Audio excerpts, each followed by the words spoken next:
Alam niyo mga kaining, ang munggo, wow, nagluto pala ako.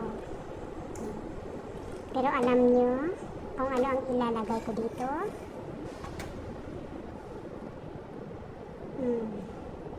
Sago.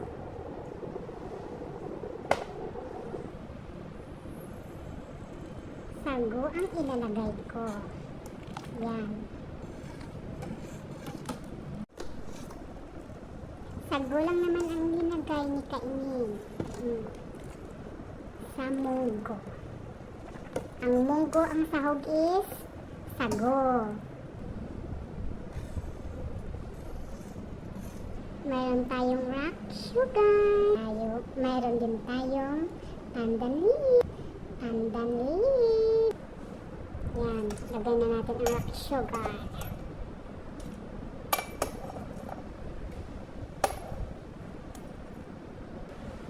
At saka ilagay din natin ang pandan leaves.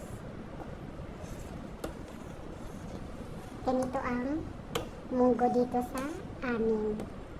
May sago, pandan leaves, at saka asukal.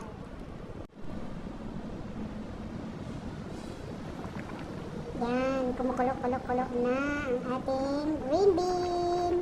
I mean munggo.